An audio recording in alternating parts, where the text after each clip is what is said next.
मित्रों, आप सभी का श्रीमद् भगवद गीता के 7वां अध्याय में स्वागत है।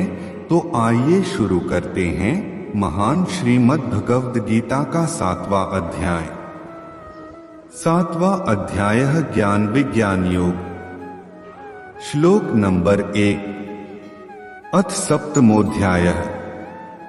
श्री भगवानुवाच मया सक्तं नाह पार्थ योगं युञ्जन्मदाश्रयः असंशयं समग्रण मां यथा ज्ञास्यसि तच्छृणु। इसका अर्थ है, श्री भगवान बोले, हे पार्थ, मुझ में अनन्य प्रेम से आसक्त हुए मन वाला और अनन्य भाव से मेरे परायण होकर योग में लगा हुआ मुझको संपूर्ण विभूति बल ऐश्वर्यादि गुणों से युक्त सबका आत्मरूप जिस प्रकार संशय रहित जानेगा उसको सुन। श्लोक नंबर 2। ज्ञानतेह सविज्ञानमिदं वक्ष्यामि शेषतः यज्ज्ञात्वा नेह भूयोऽन्यज्ञातव्यं वशिष्यते। इसका अर्थ है, मैं तेरे लिए इस विज्ञान सहित तत्व ज्ञान को संपूर्णता से कहूंगा कि जिसको जानकर संसार में फिर कुछ भी जानने योग्य शेष नहीं रहता है। श्लोक नंबर 3।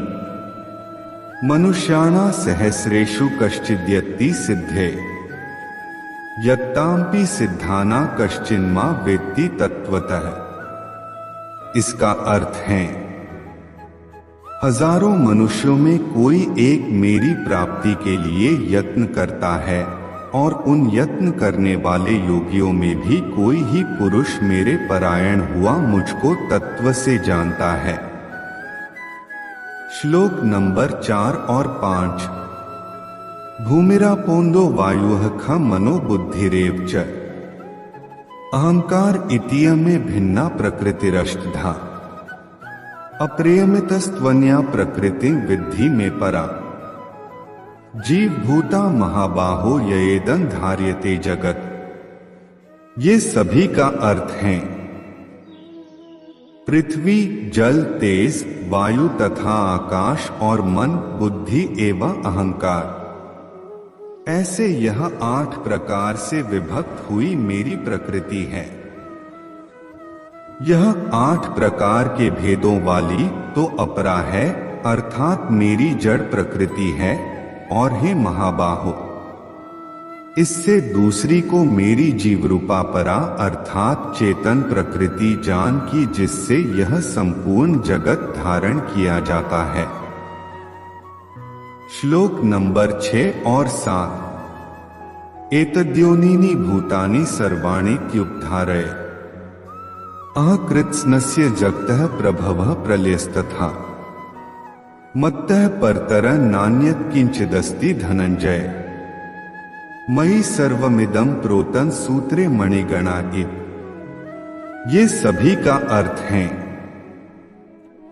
हे अर्जुन, तू ऐसा समझ कि संपूर्ण भूत इन दोनों प्रकृतियों परापरा से उत्पन्न होने वाले हैं और मैं संपूर्ण जगत की उत्पत्ति तथा प्रलय रूप हूँ, अर्थात संपूर्ण जगत का मूल कारण हूँ।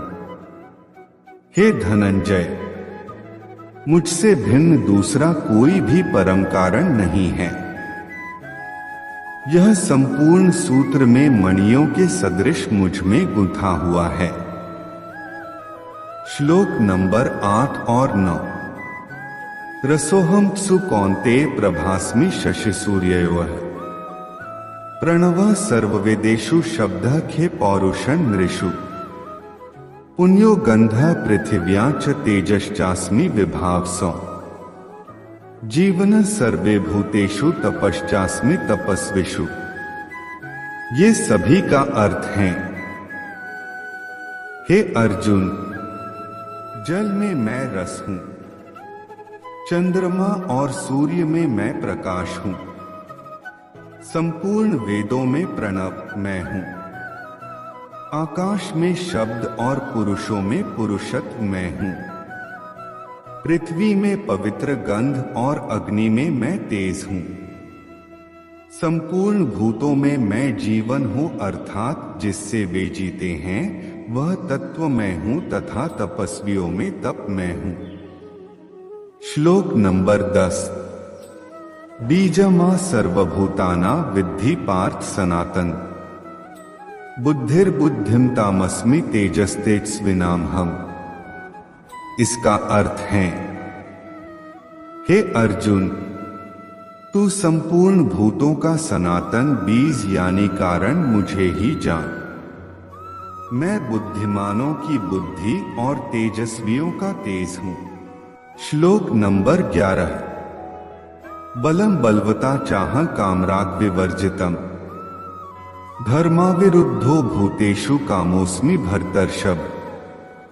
इसका अर्थ है, हे भरत श्रेष्ठ, आसक्ति और कामनाओं से रहित बलवानों का बल अर्थात सामर्थ्य मैं हूँ और सब भूतों में धर्म के अनुकूल अर्थात शास्त्र के अनुकूल काम मैं हूँ।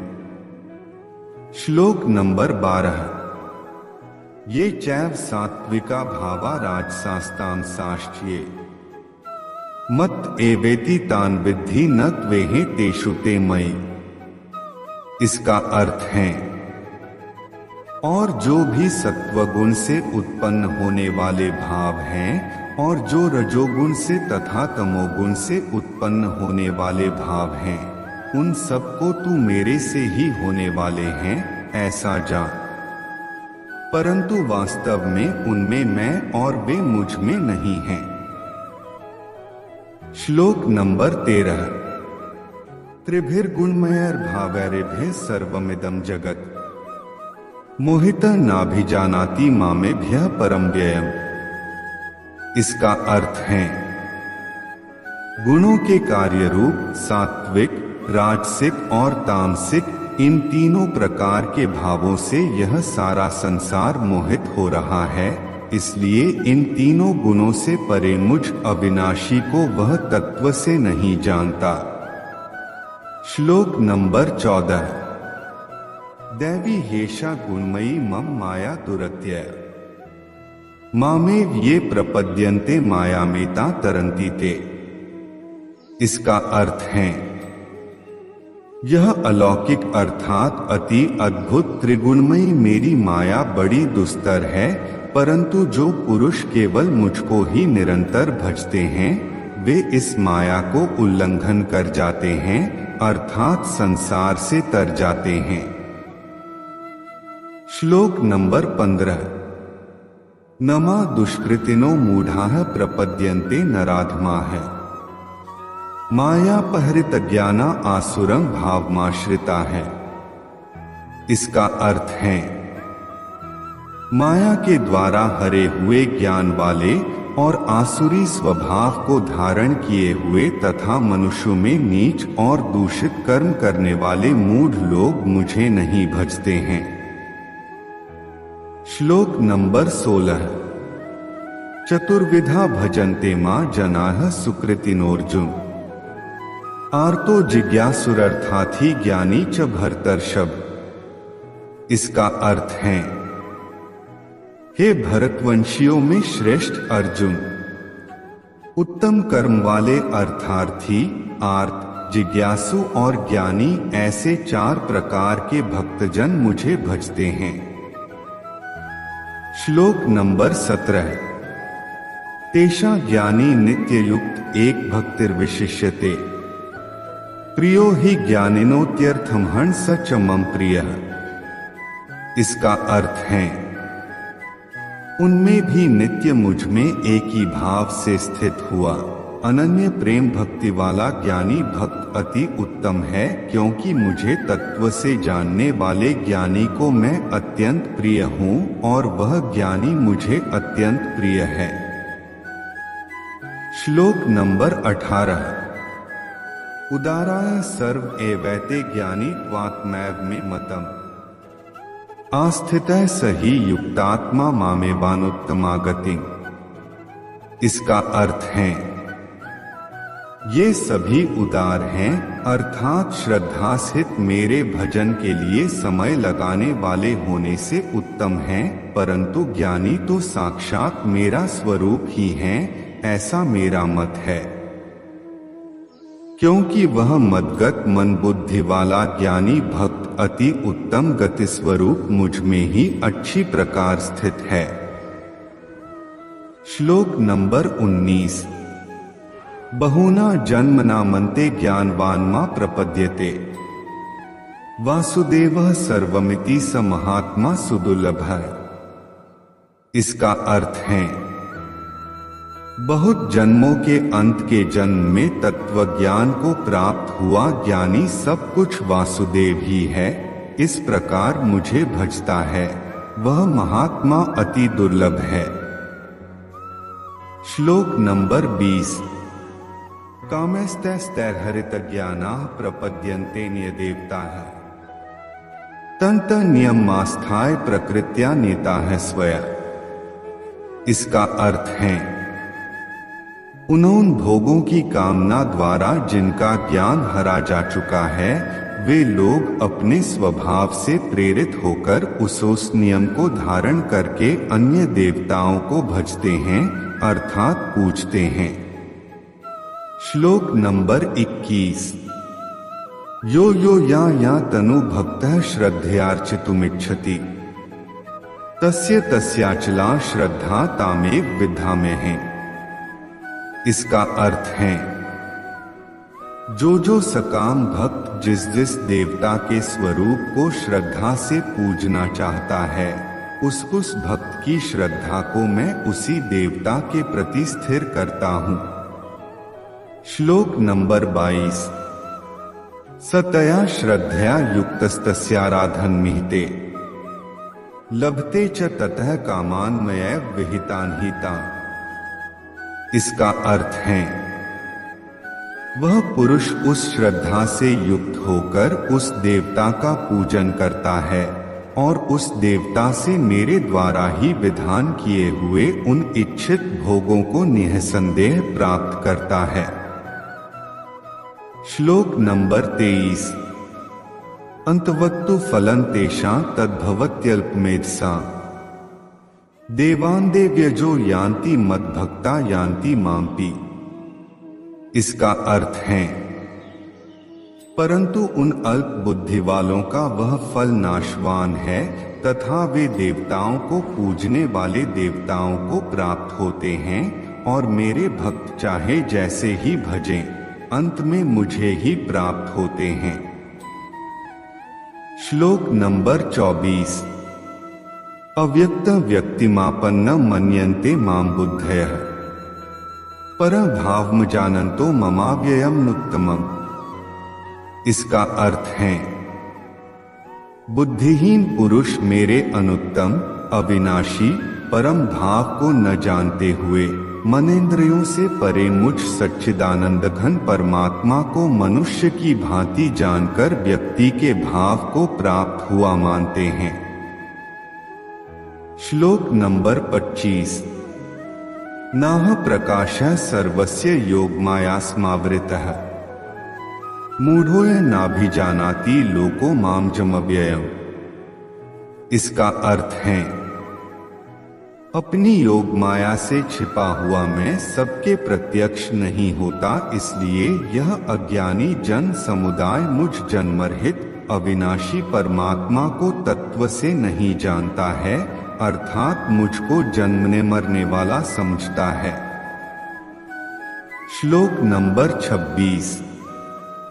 वेदाः समतीतानि वर्तमानानि चार्जुन, भविष्याणि च भूतानि मा तु वेद न कश्चन। इसका अर्थ है, हे अर्जुन, पूर्व में व्यतीत हुए और वर्तमान में स्थित तथा आगे होने वाले सब भूतों को मैं जानता हूँ, परंतु मुझको कोई भी श्रद्धा भक्तिरहित पुरुष नहीं जानता। श्लोक नंबर 27। इच्छाद्वेष समुत्थेन द्वंद्व मोहेन भारत, सर्वभूतानि सम्मोह सर्गे यान्ति परन्तप।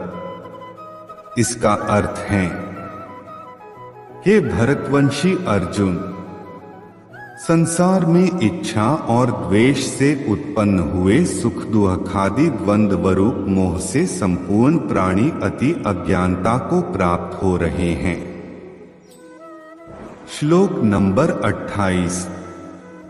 येषा त्वन्तक्तं पापं जनाना पुण्य कर्मणा ते द्वंद्व मोहनिर्मुक्ता भजन्ते मां दृढ़व्रता है।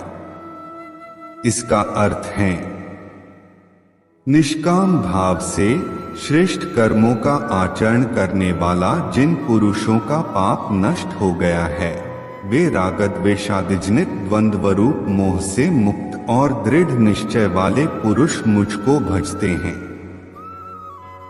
श्लोक नंबर 29। जरामरण मोक्षाय मामाश्रित्य यतन्ति ये ते ब्रह्मा तद्विदुः कृत्स्नमध्यात्म कर्म चाखिलम। इसका अर्थ है जो मेरे शरण होकर जरा और मरण से छूटने के लिए यत्न करते हैं, वे पुरुष उस ब्रह्मा को तथा संपूर्ण अध्यात्म को और संपूर्ण कर्म को जानते हैं। श्लोक नंबर 30। साधिभूताधिदैवमा साधियज्ञं च ये विदुः प्रयाण कालेपि च माते विदुर्युक्त चेतसः। इसका अर्थ है जो पुरुष अधिभूत और अधिदैव के सहित तथा अधियज्ञ के सहित सबका आत्मरूप मुझे अंतकाल में भी जानते हैं, वे युक्त चित्त वाले पुरुष मुझको ही जानते हैं, अर्थात मुझको ही प्राप्त होते हैं। तत्सदिति श्रीमद्भगवद्गीतासूपनिषत्सु ब्रह्म विद्यायां योगशास्त्रे श्री कृष्णार्जुन संवादे ज्ञान विज्ञान योगे नाम सप्तमोध्यायः।